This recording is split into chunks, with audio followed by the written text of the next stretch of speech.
Nick with Geeks with Cash again, and this is Neca's Spider Gremlin. This thing is freaking amazing. I got this, I want to say last year, maybe the year before, for Nicole. The reason I'm doing a review on it now is, one, I wasn't recording then, and two, they're doing a re-release of this right around the holidays. So if you don't have it, this is a fantastic figure. It's super creepy. It's from the second Gremlins movie. I know that one's kind of polarizing for most people. I thought it was pretty great. I really enjoyed how they just kind of went like crazy with it, and they had all sorts of different Gremlins. On the back of the box here, as I turn around, you see him next to Gizmo. I don't have the Gizmo. They had one by Neca that was kind of tiny on it.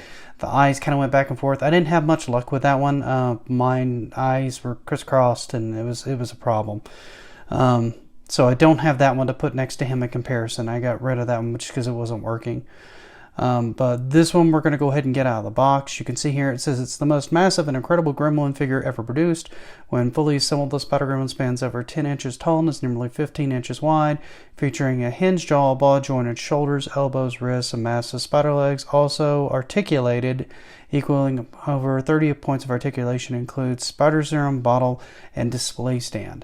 So I'll go ahead and show you this one fully assembled. I will let you know ahead of time, this one is a little difficult to put together.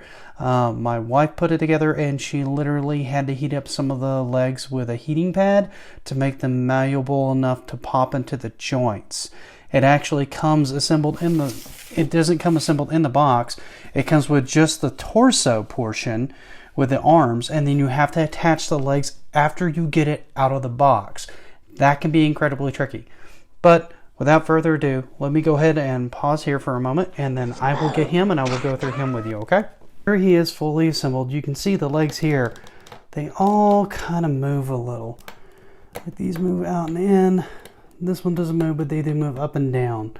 Here's his little vial here in his hand, which you can't see very well on the camera. I'm going to try to move it a little bit so you can see. See, it's got a little spider on it. You can see his face sculpt with the fin here. He looks all nice and menacing and creepy. You can see the stand here, which is basically what's supporting him right now. Otherwise, he'd probably just kind of collapse under his own weight, because he's actually quite heavy. I mean, this is a solid piece of plastic. This isn't exactly hollow.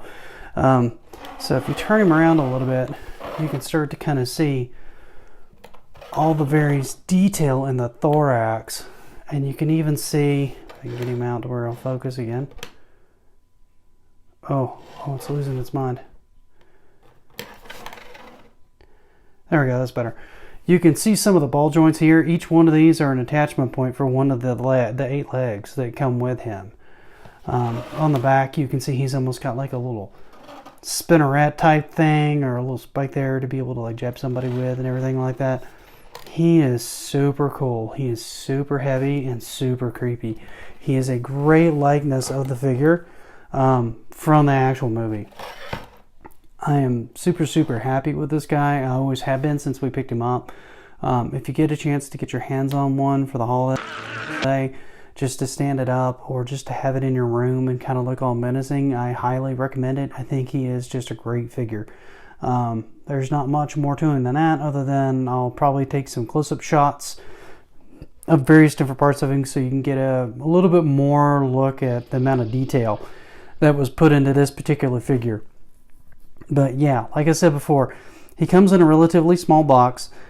Each one of the appendages are disattached from the main torso at the time you get him.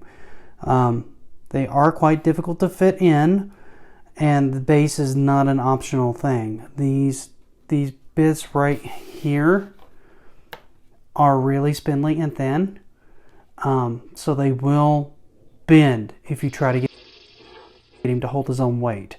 So I highly recommend using this. This will allow you to display him appropriately and have him look nice for years to come, rather than having him collapse under his own weight and bend or break off these parts right here, which you definitely do not want to do with this guy, okay? So what I'll do is I'll stop here. I'll get you guys a couple shots. I hope you guys enjoyed this one. I hope you guys like this figure as much as I do. I think he's fantastic.